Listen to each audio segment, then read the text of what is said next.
read two from the chapbook and one from last year's chapbook and one that may never have appeared in the chapbook, and you'll see why. This first one's kind of an ars poetica, that is, it's sort of my statement of what I like poems to be, or what I try to write in poems. It's called Easy Poems. Easy poems. Poems that dance, poems that delight, poems so inviting they purr. Poems that yield each time they're read, another creative use of the head. Poems with rhythm, poems with sense, tender to tongue, taut sibilance. Poems you get like a stand-up comic, a crotch-grinding song by the Stones. Not moody film noir mist that might be meaning. I want a poem that pops in the mind, slick click of recognition when into place the last word snaps.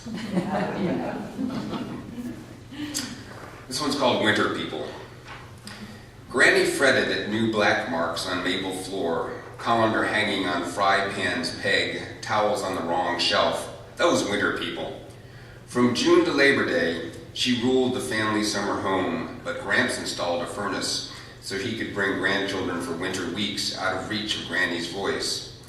As I approach the age of my memories, Granny, I'm not as sharp at bridge, nor as quick to see the fault and folly, but whenever a puzzle piece disappears or the pot lid doesn't fit right, I know who to blame.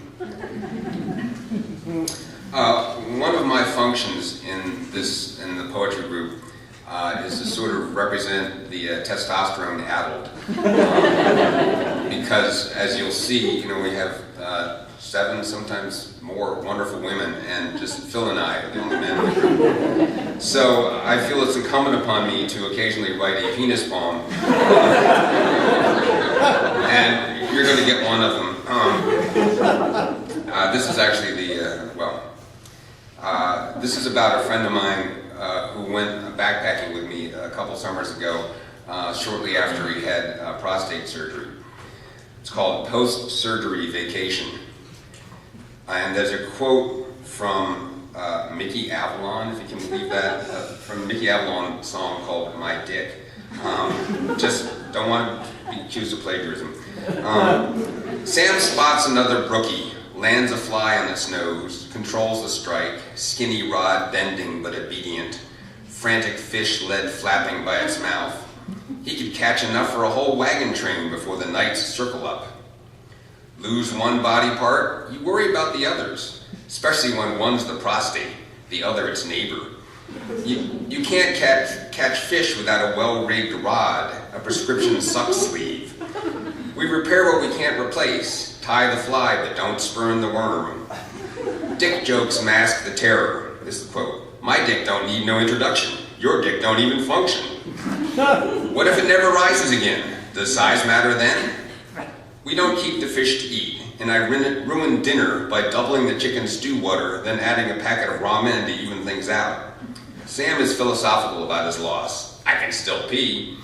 When we draw Swiss Army knives at dinner, mine is distinctly fatter. And this last one represents a great moment of insight for me. No one's ever asked me this, but when people go to real fancy poetry readings, they always ask, who are your influences? Who did you read first? That kind of thing. And I used to have good classy answers like, Robert Frost. But in fact, I realized that my most basic poetic influence was my father's doggerel, which he would write for every Christmas and birthday. And he just wrote wonderful rhyming things that would just twist words in bizarre ways. And I really enjoyed that. And so I grew up liking doggerel. And thinking about that, I realized that I should end my part of every poetry reading with some doggerel, because doggerel leaves people feeling the way I want them to feel. That is, I can do better than that. So, after I read this, you're all going to go, hey, I can beat that shit. I can go home and write something. So that's the purpose of this.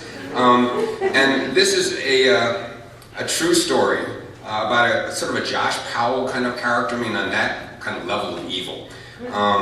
And it starts with a quotation from a newspaper, an actual quotation from Foster's Daily Democrat in Dover, New Hampshire. It's called The Ballad of Robert Dingman, A minor, or A minor if you want to play on the guitar. So this is the beginning thing. Robert Dingman to a friend, 1996, Rochester, New Hampshire. This is the quote.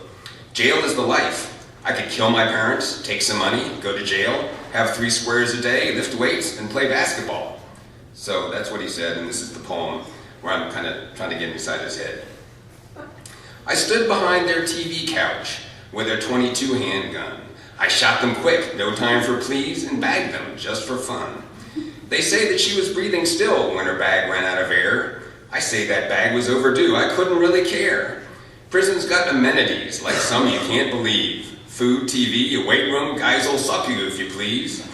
I'll never have to work a day or go to fucking school. While they're all pulling 9 to 5s, I'm high and playing pool. Freedom's just another word for being bored as hell. Might as well do something cool and be a man and tell. 3 square meals and basketball lured me to the pen. I killed my parents, both of them. I'd kill them both again. Thank you.